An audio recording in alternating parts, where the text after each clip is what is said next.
Hello नमस्कार, good morning students. स्वागत है आपका आज के सत्र में। बच्चों, आज हम पढ़ेंगे संस्कृत व्याकरण का एक बड़ा ही महत्वपूर्ण टॉपिक जिसका नाम है उपसर्ग। बच्चों, उपसर्ग के बारे में आप सभी ने आज से पहले छोटी कक्षाओं में जहाँ से आप पढ़ते हुए आ रहे हैं वहाँ पढ़ा होगा। और आज जो हम ये उपसर्ग पढ़ रहे हैं इसकी विशेषता ये है कि ये कक्षा 8, कक्षा 9 और कक्षा 10 तीनों के सिलेबस में आता है। जी हाँ, एनसीईआरटी की 8th और 9th क्लास में तथा आरबीएससी राजस्थान बोर्ड के क्लास 10th में भी यही टॉपिक है उपसर्ग का। इसलिए ये जो वीडियो है हमारी, ये आप तीनों क्लासेस के लिए फ़ायदेमंद है। तीनों क्लासेस के स्टूडेंट्स के लिए ये वीडियो बन रही है जिसको आप सभी को देखना है और उपसर्ग को अच्छे से समझते हुए अपना कॉन्सेप्ट क्लियर करना है। बच्चों, बात करेंगे आज उपसर्ग की। उपसर्ग क्या होता है और उपसर्ग कहाँ लगता है। तो उपसर्ग जो है शब्दों के यानी धातुओं के पूर्व में पहले लगता है। बच्चों, आप सभी ने जैसे आज से पहले छोटी कक्षाओं में बेसिक इसकी नॉलेज ले ली होगी। उपसर्ग होता है वो कहाँ लगता है, बस आपको ये ध्यान रखना है। उपसर्ग जो होता है धातुओं के पहले यानी पूर्व में लगता है। ठीक, आपको आगे समझाएंगे हम पूर्व में लगता है कौन कौन सी धातुओं के किस तरीके से क्या उपसर्ग होते हैं, कौन कौन से उपसर्ग होते हैं, ये आपको हम अच्छे से विस्तार से समझाएंगे और बहुत ही सरल तरीके से आपको इसमें बताएंगे। तो जो उपसर्ग होते हैं बच्चों, वो शब्दों की शुरुआत में लगते हैं यानी धातुओं के पूर्व में, प्रारंभ में लगते हैं। ये तो था उपसर्ग की बेसिक नॉलेज। अब उपसर्ग होते कितने प्रकार के हैं, ये सबसे महत्वपूर्ण बात है बच्चों। उपसर्ग होते कितने हैं और उनके नाम क्या हैं, इसको आपको याद करना ये एक बहुत बड़ा चैलेंज है, क्योंकि उपसर्ग होते हैं 22 प्रकार के।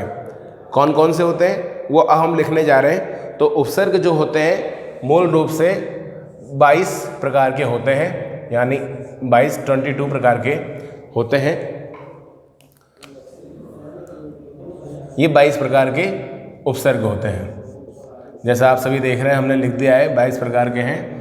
अब उनके नाम क्या हैं ये आपको बता देते हैं। तो उनके नाम हैं प्र, परा, प, प्रा, अप, दिख रहा होगा आपको, सम, अनु, अव, निस,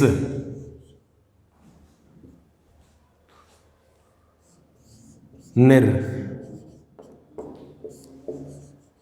दुस, दुर, वी, आंग, वी, आंग, नी, अधि,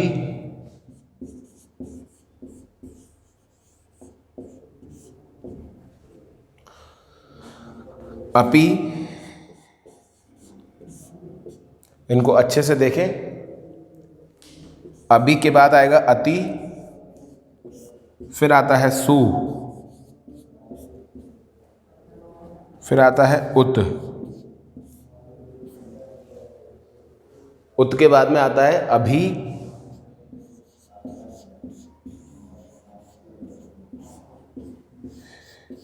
फिर आता है प्रति।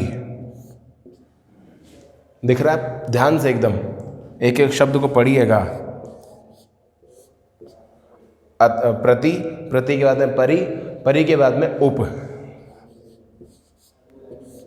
तो बच्चों, ये टोटल हो गए आपके 22 उपसर्ग। उपसर्ग को ही हम कहते हैं अव्यय। संस्कृत में उपसर्ग को ही कहते हैं अव्यय। और अव्यय कितने प्रकार के होते हैं, 22 प्रकार के होते हैं। कौन कौन से होते हैं, उनके नाम है प्र, प्रा, अप, सम, अनु, अव, निस, निर, दुस, दुर, वी, आंग, नी, अधि, अपि, अति, सु, उत, अभि, प्रति, परि, उप। तो ये टोटल आपके बच्चों हो गए हैं 22 प्रकार के उपसर्ग। आप सभी इसको देख रहे होंगे अच्छे से, इसको अच्छे से पढ़ें, एक एक शब्द को समझें और याद रखें। तो उपसर्ग टोटल होते हैं 22। तो बच्चों, अब ये जो टॉपिक है बस कहा जा सकता है कि एक प्रकार के शॉर्ट में है। अब जैसे आप सभी ने देख लिया कि 22 प्रकार के आपके उपसर्ग होते हैं। एक बार पुनः आपको हम इसके उच्चारण करा दें तो इसमें आप भले पढ़ेंगे प्र, परा, अप, सम, अनु, अव, निस, निर, दुस, दुर, वी, आंग, नी, अधि, अपि, अति, सु, उत, अभि, प्रति, परि, उप। तो बच्चों इसको आपको रीडिंग लगाना होगा। रीडिंग लगाने से क्या है कि 22 उपसर्ग आपको याद हो जाएंगे और जब आप इसको समझेंगे तो आपको अपने आप ही समझ में आ जाएगा कौन से धातु में, कौन से शब्द में पहले उपसर्ग लगता है। उपसर्ग कहाँ लगता है? शब्दों के पहले लगता है। अब ये होते हैं टोटल 22 प्रकार के जो आपको यहाँ बता दिए गए हैं। अब इनकी पहचान कैसे हो, या कुछ शब्द जहाँ आपको दे दिए जाएं कि इन शब्दों में आप देख करके बताइए कि उपसर्ग कहाँ है, तो आपको उसका पता कैसे लगेगा? तो परिभाषा हमने जैसे आपको बताई कि धातुओं के शब्दों के पहले ही उपसर्ग का प्रयोग किया जाता है। अब आपको बताते हैं इसके कुछ उदाहरण। उदाहरण को देख करके आप अच्छे से समझ लेंगे कि उपसर्ग का प्रयोग कहाँ पर होता है। अभी हम इसको मिटा देते हैं, आप इसको अच्छे से अपने कॉपी में वर्क में करिएगा। कुछ उदाहरण जो कि महत्वपूर्ण है आपकी सिलेबस में क्लास 8th, 9th और 10th अक्सर जहां आपके आते हैं उपसर्ग, तो उससे मिलते हुए कुछ हम आपको उपसर्ग लिख के बताते हैं। जैसे कि उदाहरण है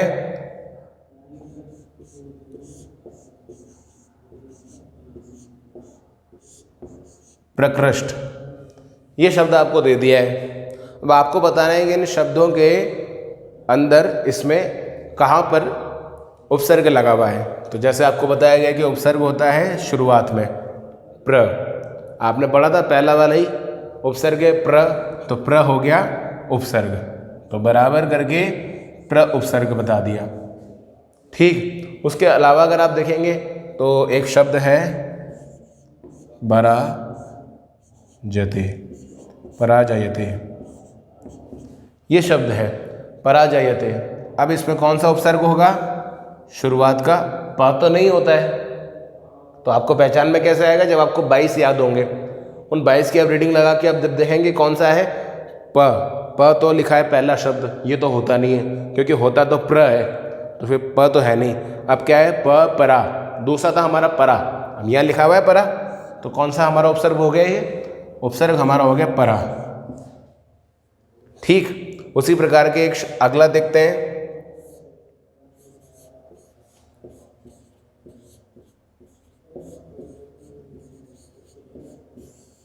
अनुगच्छति, ये शब्द है अनुगच्छति। अब इसमें बताइए कौन सा वाला आपका उपसर्ग होगा? तो इसमें उपसर्ग आपका होगा अनु, क्योंकि शुरुआत के अक्षर शुरुआत में ही दिया जाता है उपसर्ग। अनु यहाँ लिखा है तो आपका हो गया अनु। भाई इसका आपको पता कब लगेगा? जब आपको ये उपसर्ग 22 याद होंगे तब। ये पूरा जो टॉपिक है इसमें आपको कुछ नहीं है, बस 22 उपसर्ग को याद करना है, और उपसर्ग लगते कहाँ पर हैं? शब्दों के पूर्व में। इस बात को ध्यान रखना है, आप आराम से इसको सॉल्व कर सकते हैं। आप क्लास 8th, 9th और 10th में आपकी क्लासेस के जो एग्ज़ाम होते हैं उनमें 2 या 3 नंबर का ही ये प्रश्न बनता है। ये जो टॉपिक है हर क्लास में 2 से 3 नंबर का ही होता है, तो 2 से 3 नंबर में आपको 2-3 टॉपिक या दिए जाते हैं, तो उसके आधार पर आपको ये बताना है कि इनमें से चुन करके कि कौन से और कहाँ पर उपसर्ग लगते हैं। ठीक है, इसके अलावा अगर हम देखें कुछ और, तो एक और मिल लेते हैं शब्द। 3 हो गए, इसके आधार पर मुझे लगता है कि आप बाकी भी पहचान लेंगे, लेकिन आपको 22 याद करने ही पड़ेंगे।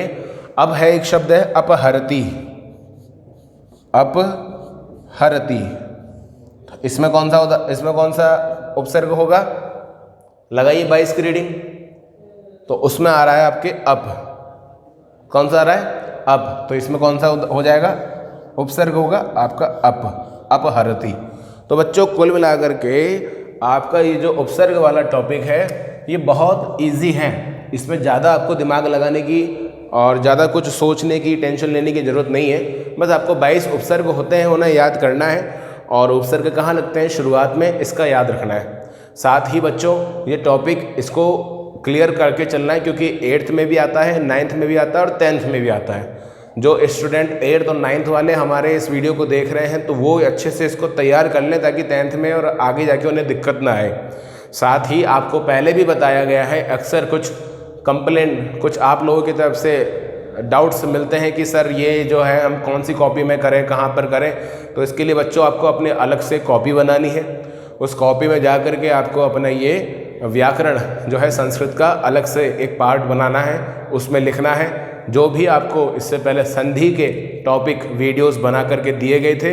तो संधि के वीडियो भी आपको अपने व्याकरण में करने हैं, व्याकरण की कॉपी बनानी है। और संधि के बाद अब जो ये उपसर्ग है आपका, इसको भी आपको अपने व्याकरण की कॉपी में बना के करना है। आज की इस वीडियो में अभी हम इतना ही पढ़ते हैं क्योंकि टॉपिक हमारा बहुत छोटा है और बहुत सरल है। आशा करता हूँ कि आप सभी को इसे समझ में आया होगा और आप सभी अपने घर में बैठ करके अपना पढ़ाई, अपना स्वाध्याय अवश्य रूप से कर रहे होंगे। इसको करें और होमवर्क भी अनिवार्य रूप से करके लाएं। बच्चों अपना बहुत ध्यान रखें और जो हम आपको पढ़ाते हैं इस वीडियो को अगर अच्छा लगे तो इसे लाइक करें, चैनल को सब्सक्राइब करें। Thank you very much.